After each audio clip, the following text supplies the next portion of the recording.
Next up in the Kili Tapes, this is week 3, and I have a very special guest here, one that I know Eagles fans and NFL fans alike will love, and Jason Kelce. Funny thing about Jason Kelce is not only is he a Super Bowl champion, teammate of mine, a brilliant guy. You don't see him with his helmet off a lot. I know he looks like a caveman, a regular Neanderthal with the face mask on. But behind that beard, behind that persona, he's a very interesting guy. And he's also patient zero for chalk because he was the first interview we did on the mountain. 2 dudes on a rock, the Kili Tapes. It was born. It was my first interview I think I ever did was Jason Kelce at about, 12,000 feet, something like that. It was high up, wherever it was. And we had a lot of fun. So check this one out. You're not going to want to miss it. Jason Kelce, one of my favorite teammates of all time, obviously gives great speeches. He's a great interview as well.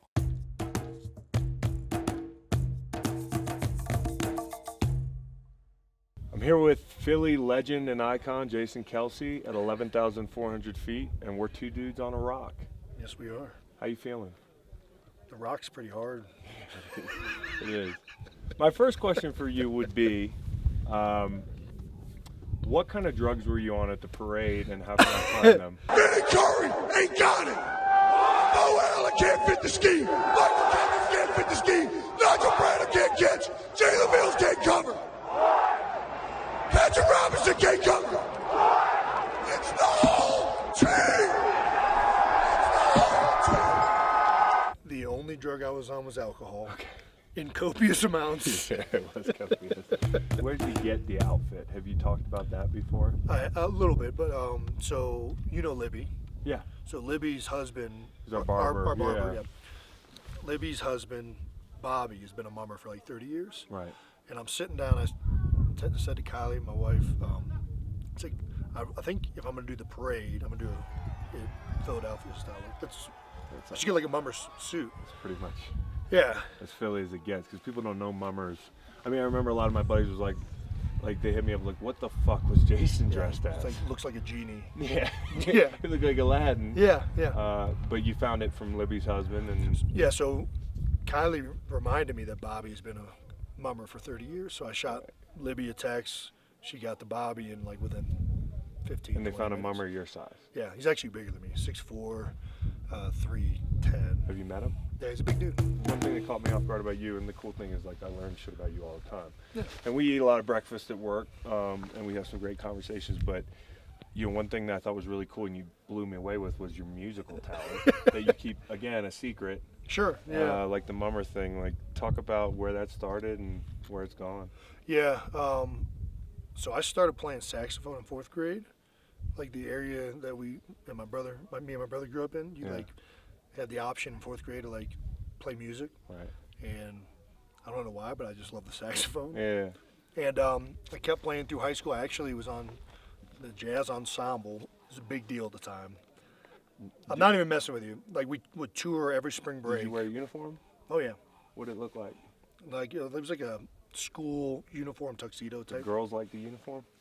Yeah, it wasn't really for the girls, It was more just for the uniform, the prideful, teams aspect of it. But we would tour every spring break.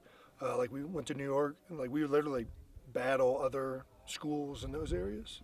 Like Not battle making this of the up. bands. Battle the jazz ensembles, yeah. No shit. Yep. And you still play. I still play. I put down the saxophone for a while in college because I didn't think in college people wanted to hear me play saxophone. Like in a dorm. You would be wrong. You're probably you would right. Be wrong. But so I picked up the guitar and learned the guitar when I was like a freshman in college. Yeah. And I kind of just toy around with music. It's like a kind of like a nice hobby just to take my mind off things. What's harder, sax or guitar? I think that guitar is a lot easier to like become average at everything. Gotcha. I think saxophone, but people who are really, really good at guitar, there's like in my opinion, there's a whole nother level. Maybe it's just because I'm better at saxophone. Like people that can play like flamingo, like just finger picking, going all over the place and whatnot. Like you can do so much more with a guitar than you can with a saxophone. You're limited with a saxophone. Yeah, do you have like more artistic liberty? Yeah. Like I feel like, you know, you see all the I don't know what I'm talking about, but like with the guitar, you see all like the add-ons and like, you know, you can put certain things on and make it sound different and whatnot. Yeah, You it's a can't do more that as much. versatile instrument. Right. And also on the guitar, you can play you have the freedom to play chords. That's why you can. I mean, anybody can pick up a guitar, learn, you know 7, 8 chords, and you can play 80% of the music and just sing along, right? Right. With saxophone, all you can do is a melody. You can't do a chord. Right. You can just do straight notes. So. You played sax in front of a bunch of people recently.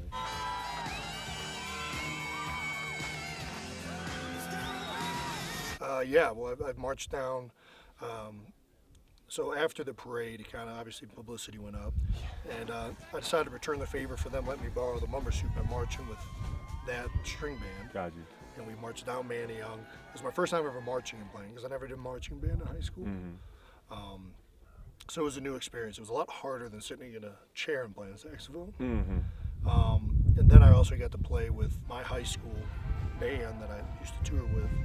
They just so happened to have their spring break tour scheduled for Philly last year. Oh, nice. So I was able to go. They went to Central High School, which is a big time high school in Philadelphia, and I was able to sit in and play with the 2 jazz bands and kind of enjoy that. To me, it seems petrifying. Like a musician, a great musician. All athletes want to be musicians, right? Yeah. And like for me, I always wished that I had the skill to be a musician. Like I saw, like guitar especially. I just feel like if you're a great guitarist, like you're just badass level 11 on a scale of 1 to 10. And like when I saw the Chili Peppers, the one thing I took away from it was like, Flea's a god, man. Yeah. Like this guy, he's superhuman. So I mean, just the ability to get in front of people and not give a fuck. Yeah. That's blown away. Yeah, don't do We're that. high up here, and not give a fuck. And so to me, like, what's harder? You fuck up a note playing guitar in front of a room full of people, or the sax, or you give up a sack. Like, what's more petrifying? I'm not talking about. I'm not talking about like a covered sack. I'm talking about you got run over. Yeah, I would say this. I think if you miss one note, if you're a good enough musician and you just go with the flow, chances are most people aren't going to notice it unless it's like a big note of the song, right? So you can kind of play that off. It's hard to play off a sack on like third down. It's right there. But you kind of mentioned, you would be like nervous to play in front of that many people, right? Yeah. But they would probably be nervous to play football in front of 1 million people. Yeah. I think the reason that we kind of feel that way about musicians, these dudes practice nonstop. Yeah. So to them, they're just doing what they've done like 1 million times. Right. So I think maybe they're nervous for like probably the first few like big concerts or first concerts they do, but after that, I think they just get into a rhythm. Not that it's any less impressive. I mean, but national anthem people still find a way to screw it up. Yeah, you're right. I mean, like, you're right. But maybe that's like an artistic liberty that they're taking. But that's also not. Most people haven't practiced the national anthem as much as they've practiced the material they're performing in a concert. Right.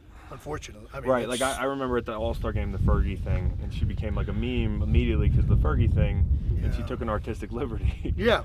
She's a great musician. Yeah. There's just some songs you got to stay more true to the course with. Right. It's like some techniques on the field, you got to run the technique. Yeah. I'm going to try this year. That's when I get in the most trouble on the football field, is when I'm like, I'm going to do something different this time, and I'm going to make a play. Yeah. And I can tell you, like, distinctly that there's plays I'm not going to mention because then people look them up that, like, where the back of my head hits the ground because I do something stupid. And luckily, people don't watch linemen very much. That's the one saving grace of being a lineman. Our most embarrassing plays, most times, for y'all, it's worse. If I get pancaked, people might not see it. Now, of course, when you fuck up on the field, my first thought at least is like, I'm in the broadcast in my head. And I'm like, man, people are tweeting about me. Like, I'm a meme right now. Yeah, and then I go watch the TV copy after and they didn't even notice. Yeah, no, I guess that wasn't that bad. Yeah. But like for y'all, it's kind of, when you get beat for a sack, it's hard to recover. Yeah, when you get beat for a sack or you, have a high snap as a center, everybody kind of knows what just happened. Yeah, there's no hiding it, bro.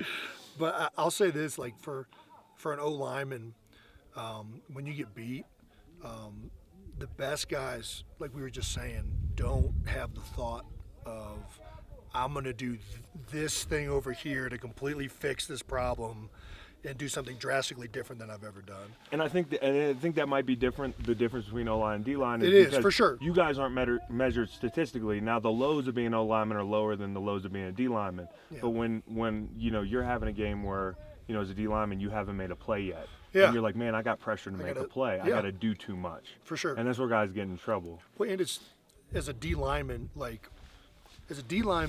chaos is almost your friend, right? Yeah. So sometimes doing something out of the ordinary that the offensive lineman isn't expecting can completely change the game. As an offensive lineman, if you do something that's different from the guy next to you, and you guys aren't all in sync, doing the proper technique, it could, bad stuff could happen. Bad. And unfortunately, we call it going into the matrix.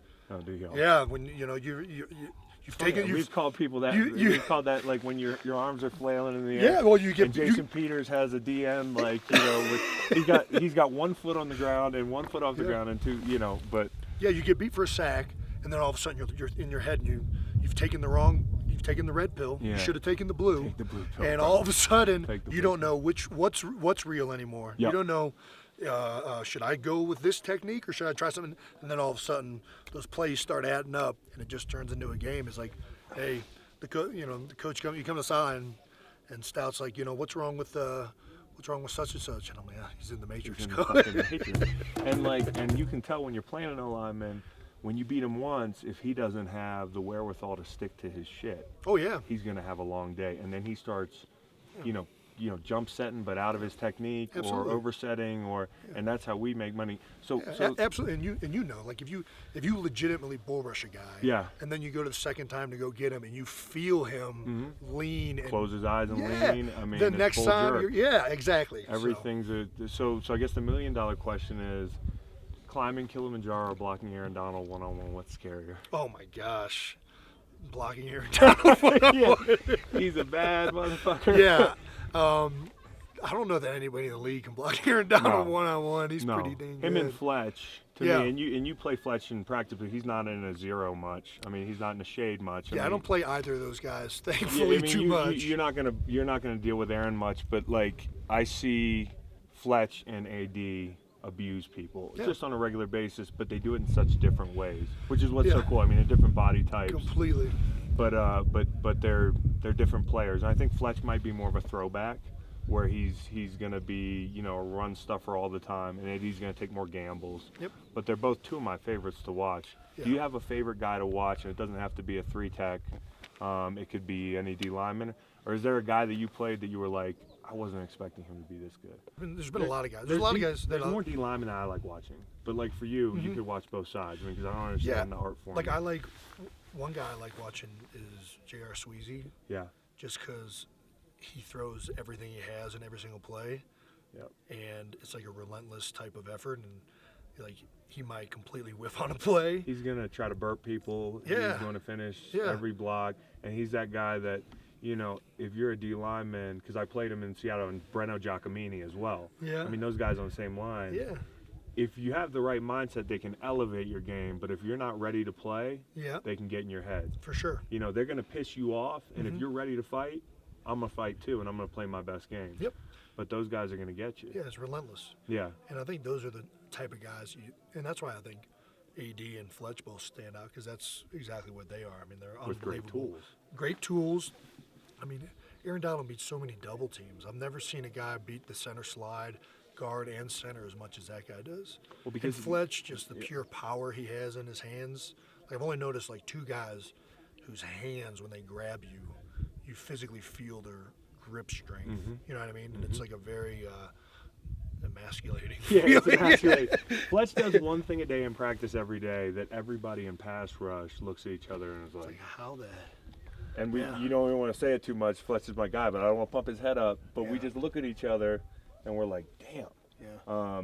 But for me, I would put those two guys you mentioned up with in the I say this endearingly, Dirtbag Hall of Fame with Harvey Dahl, who I played with. You remember Harvey Dahl?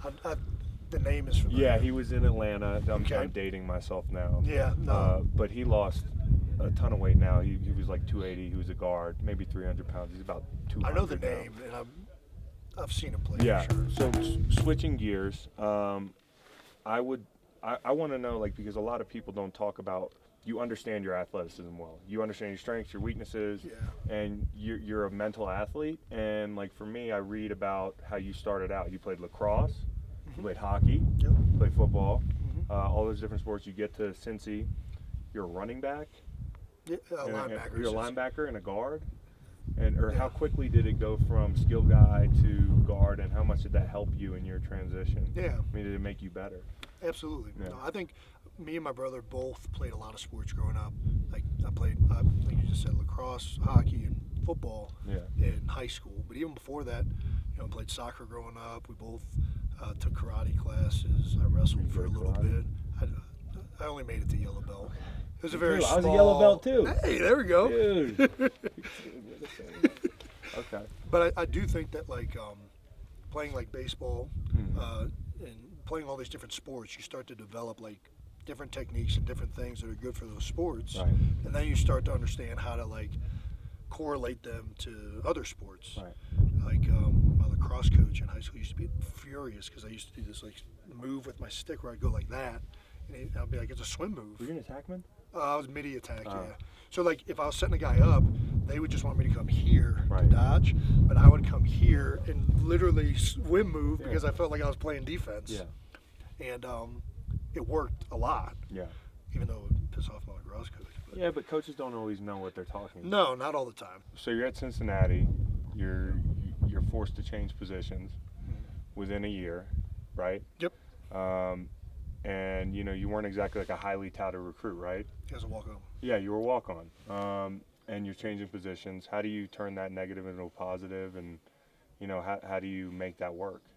Well, I think it was good that I had already been humbled. So like so in high school I was a really good athlete, and I thought of myself as like very highly, and then obviously I go the whole recruiting process and don't get a scholarship offer from any Division 1A schools. Right. And I think when I made that decision to walk on to Cincinnati, I didn't really have a lot of preconceived expectations. My expectation was just to find out if I can play at that level. And I think I realized as a freshman that I could. I actually won Defensive Scout Team Player of the Year as a linebacker. You got that plaque? I got that. Do you the have plaque. it next to the ring? I got the plaque, and then they gave us like dog tags at the time. Oh, nice. Yeah, I still have that.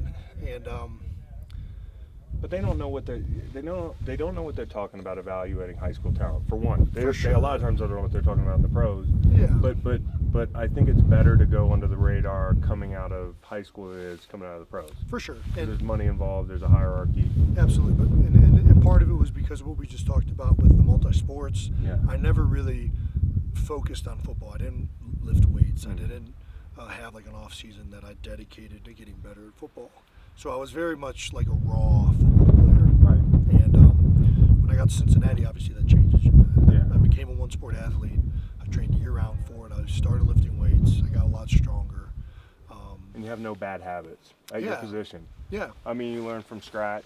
Yeah. And one thing I think about like the Cincinnati thing is, it was kind of like a quiet hotbed for a lot of talent. I mean, you had Connor, Gilliard, Selleck, Derek Wolf, who's Denver, a great player, my brother. your bro.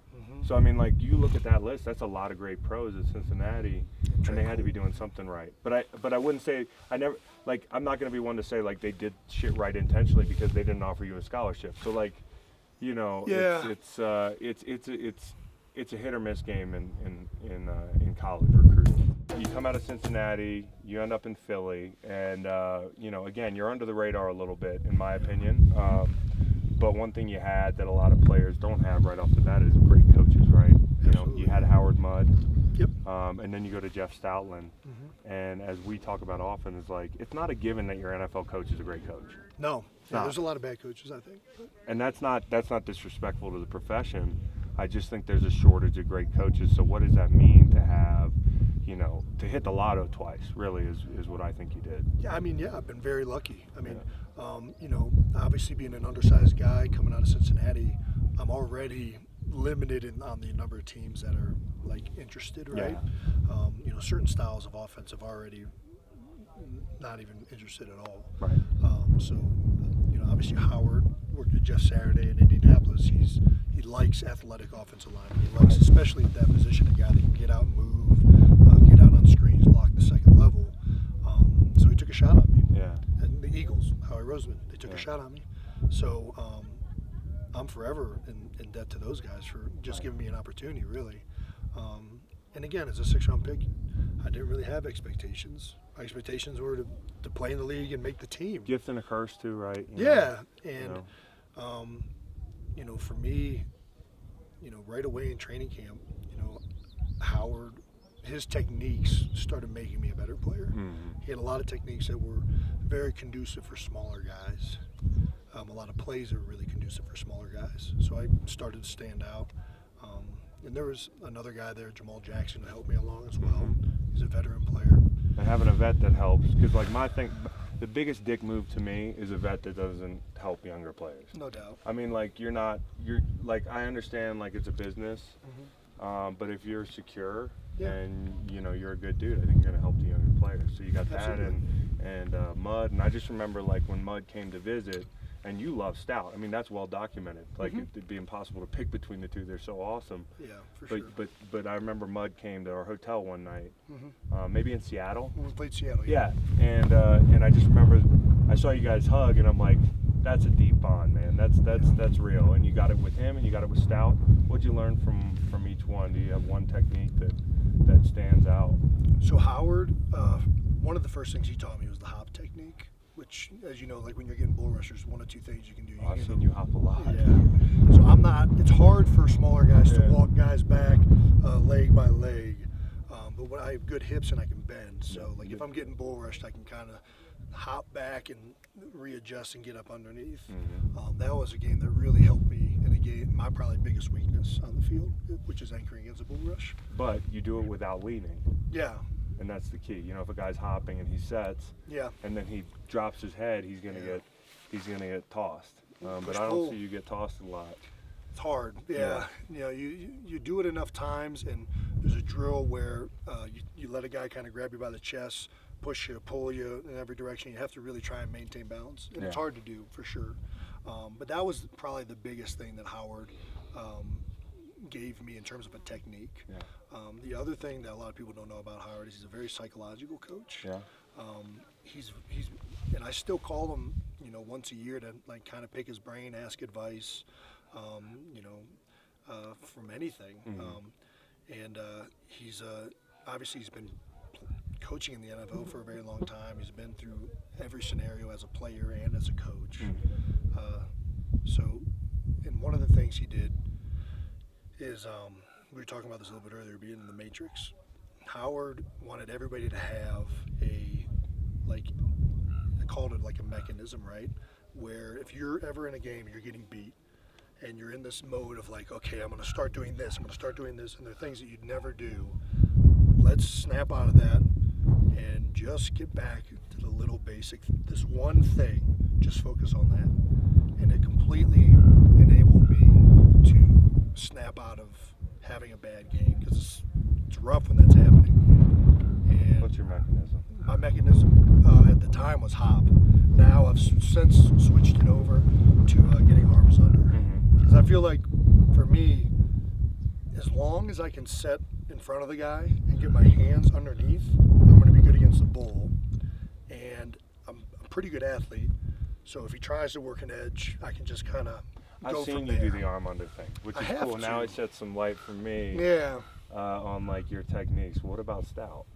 So Stout's a big arm under guy. Yeah. And that's a big reason why that mechanism changed, because once there was a couple years ago after my sports hernia where I started struggling with bulls again, right? And Stout preached religiously for an entire year, an entire off season, to work on getting my hands underneath, getting both hands underneath, not just one. Right. And it really rebounded my career. Right. And then, there was a rebound. For sure, yeah. 3 years ago, I think I had, especially at the start of the season, I had a really rough start.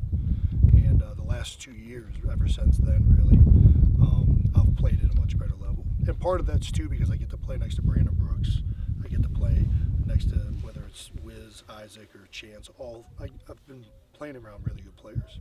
And then having Lane and Jason Peters out you, there. you guys are the best, in my opinion, Well, objectively. when you have two tackles, especially in pass pro, that can block one-on-one like religiously, it makes it so much easier because then you can stay firm inside.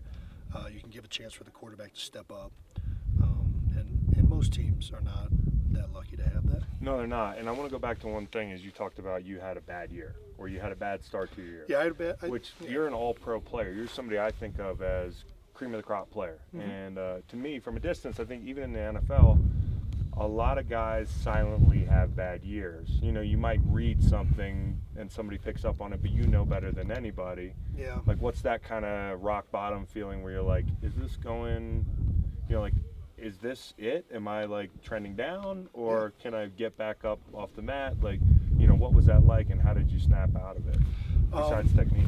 Well, like you're just saying, so there was a legit point in that year. It was Doug's first year where I started to wonder, you know, am I good enough to still play? Can I still play at that level I used to play at? Is this something that's just going to continue to go downhill as I get older? And then you watch the tape a lot and you try and figure out what's going on and why is this issue occurring.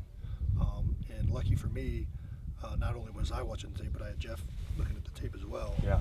And we both made it a point to do extra work, to really work on where I was putting my hands, to really work on the techniques, whether it's run blocking or pass blocking. Right. And I started to play much better. Yeah. And then through another off season where we continued to work that, it's really revitalized my career back to what it used to be. Yeah. Really. Because the hardest thing to do is to adjust mid-flight.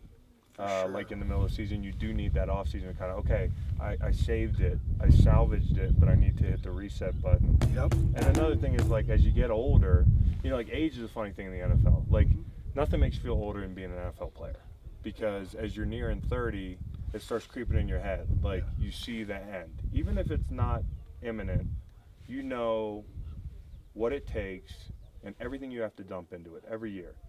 And you've not made it a secret that sometimes after a season, especially on the north side of 30, like, you have to reevaluate. And I agree with that. I've done it too. What goes into taking that inventory? What's it like being, 30 now, 31? 31, yeah. And there's a big difference for people that don't know. What's that like? What's the inventory process, and what's something that maybe fans or young players don't know about? What hurts, like, during the week? What gets old? Yeah, like, what hurts is probably, specific to each guy, right? But I think that as you play longer, you're going to start hurting more. And as you get older, especially once you pass, really 20, 29, you're not going to recover the same way. Right. So the week becomes harder.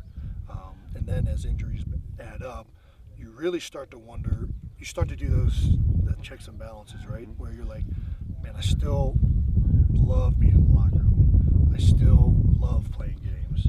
I still love the competitive venue that football gives me to try and beat somebody. Basically, every day of the week sucks except Sunday. Pretty much. I feel that way. Yeah, and you start to weigh out, is this still something worth doing? Yeah. And, obviously coming back for at least one more year. Right. And that hasn't outweighed it yet. Right. But at some point it's going to. And I think that's what the reevaluation is. And that's why I think it's good to do after the season. Because in season... In season, there's some days you're like, I'm done. Yeah, there's some weeks where you are just, your knees don't want to work. You're mentally you're exhausted. And whether you're winning or losing can have a big impact on that. Huge. And I think that's why you have to wait for the year to be over. Wait a couple weeks for you to completely just detach from the season. Wait for the season to be over league-wide. And just have an honest conversation with yourself, with loved ones. With my wife, she's been huge to help me make these decisions. And, that's how you do it. And this is my burning question. Okay. I have a printer phobia and a scanner phobia. Was that because you're afraid of technology, or you sign your contract at a UPS store? Yeah. Your extension, is that because you're afraid, or you just didn't have one? Certainly not afraid, and I don't know why anybody would have a phobia of those things. I walk Chris. in the room, I see a printer, I just start sweating. Why? Because none of them fucking work. But what is that? Why is that a fear of yours? Is that a bird That was a raven. or a lion? It's a bird. Okay. Maybe a vulture. Speaking of that, I hope it wasn't a fish, because Oh my gosh. you're very afraid of fish, and maybe people at home don't know. Yeah. What is it about fish that you're so afraid of? Everything. Like, is it they're slimy or they're unpredictable? So, I'll Did you preface have it with a story. Yeah, it's a traumatic experience. Okay, tell me. I was about 4 or 5 years old, maybe, and I'm on my cousin's farm in West Virginia, and my dad and some of the other guys are fishing in the creek, right? And they're bringing. You were in West Virginia as a crick. Yeah, sorry. Creek. Creek? I was in the creek. So they're catching fish and they're throwing them into this tall grass behind them. Yeah. And I'm just a kid over there with them, and I just start running through the tall grass, and all of a sudden I'm stepping on fish. They're flopping all over the place, and I freak out. Did you fall down? Fell down. I cut my feet on a couple And of the there's like fins. fish flapping on your chest. Dude, and shit. it was bad. But Yeah. you say you want to get into fishing. I do. I'm trying to You get wanna into fly conquer it. fishing. Yeah. So what's the scariest type of fish? The bigger the fish, the scarier. Yeah. Okay. The scariest being a shark. Right. But you But- wouldn't have to hold one. But when you fish, like, I mean, you could hold a shark. You could. Like, is there one like mid-range fish that you're like, fuck this fish?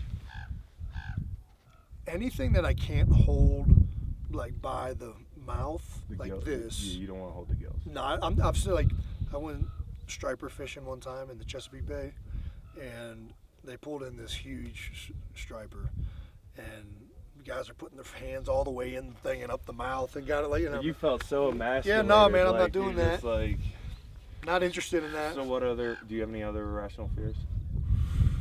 That's certainly the biggest one. Okay. And it's not even like, if I'm in the water, like when we were in the Grand Cayman, Yep. we were snorkeling, But we were snorkeling like it didn't matter. right? But the fish, when they started coming at us, I don't know if you noticed this, but I left. You know what? And you didn't say why. I thought you wanted to get another beer. No. You were just afraid of the fish. I'm afraid of sharks. I'm deathly afraid of sharks. But you didn't. I'm afraid of sharks, too. I get a couple beers in me. Yeah. Fear goes away. Yeah. I'm swimming 30 feet deep, snorkeling, barracudas, tarpon. Yeah. Fuck them. Yeah. I'm at all times when I'm snorkeling, I'm absolutely terrified. I'm And I'm always circling, like, cause my fear is like the ones behind me. Yeah. You know. I think the only reason that I even snorkel in the first place is because the FOMO fear Right. outweighs the Right. shark fear. Right. Yeah, I know. Cause it looks fun. Yeah. And So- I don't want to be that guy that's, oh, I didn't go snorkeling because I'm afraid of fish. Right. Yeah. On the That'd be beach lame. chair. That'd be Yeah, lame. It'd be no. like not holding a striper. It'd be a pretty bad story. So one of the most serious questions. I know we had fun with the fish question, but I wanted to check on that trash can from last year. Have you stopped in? Is it well? I don't know how to answer this. It was one of my favorite memories of last year. Was like seeing this trash can fly. It was impressive. 18 feet. You know, I think what happened? What did it do to you? Chance cleated me. Chance cleated you. It wasn't the trash can. And you're not gonna kick Chance because Chance is huge.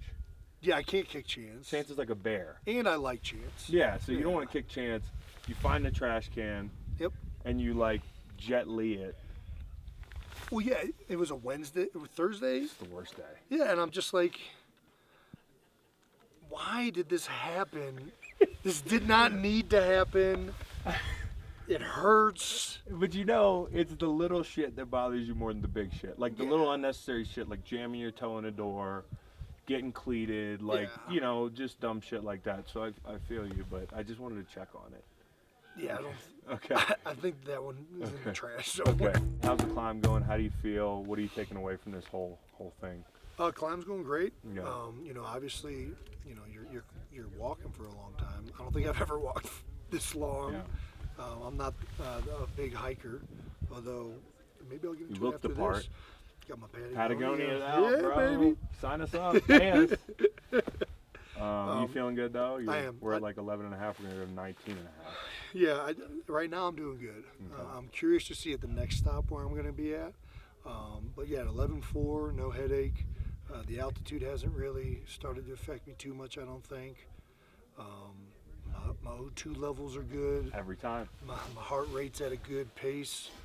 The guy monitoring us tells me super duper every time. So. Well, he's lying. He says Yeah, that to everybody. I hear know. Every time somebody comes out. I'm like, of hey the man, what are my levels? I just want to know for my record. Oh, super duper. excellent. Super duper. Super duper. You got any new friends that you like here? Everybody. Yeah. Yeah, I mean, obviously a lot of the football guys I know. I mean, this is my first time meeting Ninko, and He's a treat. he's a very, very interesting guy. Mm-hmm. You know, Bora. I mean, there's a lot of, but even just the military personnel, the porters, everybody. Porters are amazing. Yeah, and then seeing Q Yeah. going up and down the trail is like, man, I better be able to do this. Yeah. And it's just awesome seeing all these guys. So That's great, man. We're glad to have you, man. thanks for Appreciate you, dog. being here, brother. Appreciate you, man.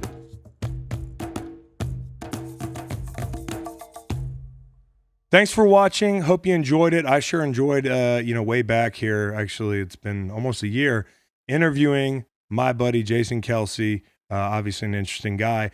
Next week, we have Haloti Nada coming up, and that was the biggest man on the trip, only by a couple pounds because we also had Bo Allen. But tipping the scales is about 340. Pretty damn impressive to summit Kilimanjaro, and Haloti did that. So. Tune in for Haloti, great teammate again, world champion, all pro, all everything with the Baltimore Ravens, then finished his career with Philly and retired on Kilimanjaro. This is an interview right after he retired, actually. So check that out. Also, we're closing in on 10,000 subscribers as we speak, which is a nice little milestone for the channel. So be sure to hit subscribe, like, spread the word if you like what we got. And as always, leave your comments and suggestions on how we can improve our little operation here, our little startup. So thank you very much.